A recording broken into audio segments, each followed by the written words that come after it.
At ayan mga kapatid, at dahil naka-Berman promo tayo at nag-start tayo ng September 1 until December 31, 2025. As you can see, nakalagay po dyan sa ating tarpaulin guys, yung ating mga promo. Ayan, makikita nyo po dyan kung anong gustong services na i-avail po ninyo hanggang December 31. At dahil nga maraming nag-aabang sa promo natin, nauna itong ating isang customer at ito po yung kanyang recent hair. So si Madam nagplano na gustong magpa-rebond at syempre kailangan ng treatment kasi super dry and frizzy na po yung hair niya. So nag-avail po siya ng services po natin guys o promo natin na rebond and Brazilian keratin. At nagkakahalaga ng 2,000 pesos yung kanyang rebond and Brazilian keratin at nakalibre na po siya ng haircut.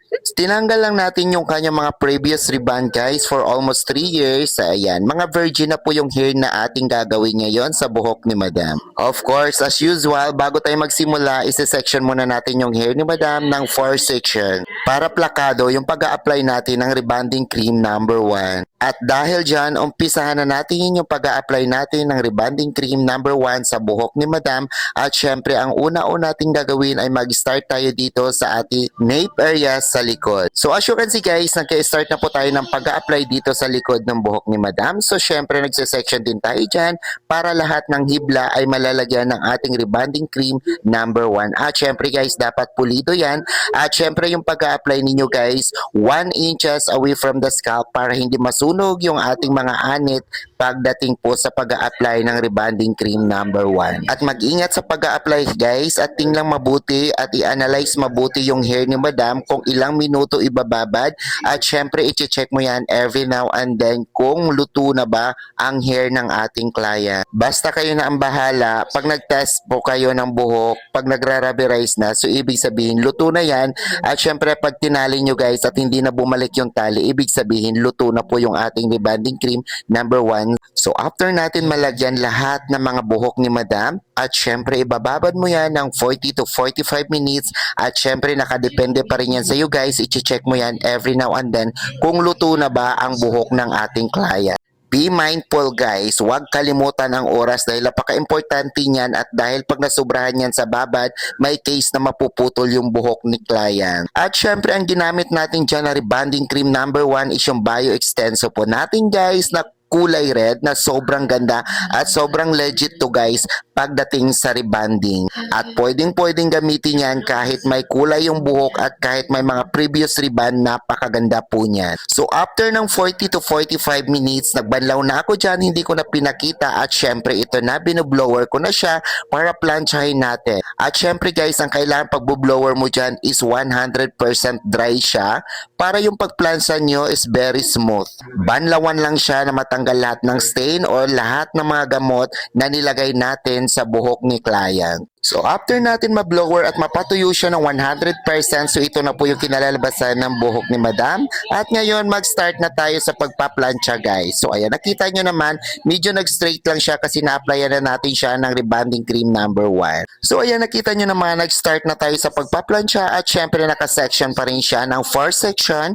At syempre nag-start ulit ako dito sa nape area sa likod para hindi magulo at mabilis kuhanin yung mga buhok. Actually guys, ang plansya na ginamit ko dyan is dalawa at naka 240 heat index po ang kanyang temperature. Ang sarap hagurin o kaya ang sarap plansyahin ng buhok lalong-lalo na pag lutong-luto siya sa gamot guys. Madulas siya at hindi lumalaban yung hair. Kaya kailangan pag nagbabad kayo, tingnan nyo mabuti kung luto na siya para pag plansya ninyo guys, sumusunod siya. So ayan, malapit na tayo matapos sa pagpaplansya guys at syempre pagkatapos natin ng pagplansya number 1, a-applyan na natin yan rebonding cream number 2.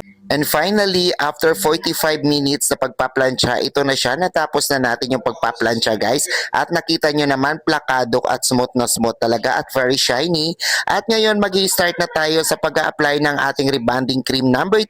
At ito yung ating neutralizer na magpapatuwid sa buhok ng ating client. So after ko ipahinga yung buhok ni client ng 5 minutes para lumamig ang kanyang hair, so ito nag-apply na po ako ng rebonding cream number. Ito yung tinatawag natin na neutralizer. At ito yung siyempre magdideposit o magpapatuwid ng ating hair. At of course, syempre nag-section na naman ako dyan ng 4 na section. At syempre nag-start na naman ako dito sa nape area sa likod. Yun nga sa sinabi ko kanina para mabilis kuhanin ang buhok pag nilagyan mo ng gamot. Yung cream rebonding cream natin number 2 guys, walang problema yan pag dinikit nyo sa anit ha. Walang problema yan pag dinikit nyo sa scalp ang pag-a-apply. Root to tip, walang problema kasi yan po ay neutralizer lang at hindi nakaka-damage ng scalp yan. So after natin ma-applyan yan guys, ibababad lang natin yan ng up to 40 to 45 minutes para mag-straight yung buhok ng ating client. So kahit sumobra yan guys ng isang oras, walang problema dahil yan po at neutralizer lang. Walang problema sa scalp at hindi nakaka-damage ng scalp. At ginamitan ko rin syempre ng ating neutralizer number 2 na ang brand ay BioExtenso din at syempre partner doon sa ginamit nating rebonding cream number 1. Hindi ko na pala pinakita yung pagbabanlaw ko ng rebonding cream number 2 po natin at ngayon proceed na tayo dito guys sa pag-a-apply ng ating Brazilian keratin at syempre pinatuyo ko muna niyan, binlower ko muna siya ng 100% dry din bago applyan po ng ating Brazilian keratin.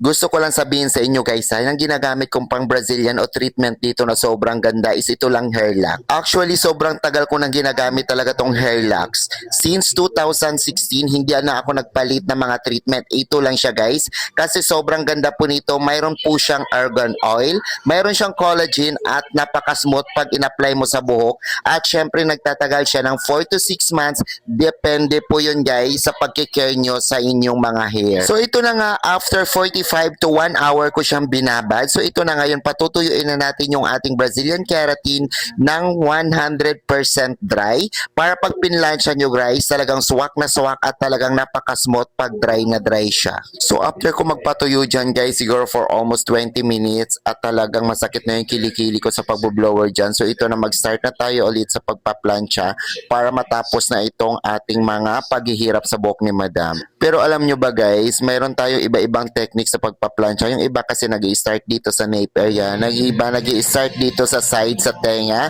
at yung iba naman nag-i-start dito sa may tuktok. Ako kasi mas prepared ako na nag-i-start dito sa nape area sa likod para hindi ako mahirapan at mabilis lang kuhanin yung buhok. So nasa inyo na yan kung anong gusto nyong technique ang gagawin dyan para mapabilis kayo o talagang kayo hindi kayo mahirapan sa pagpaplansya.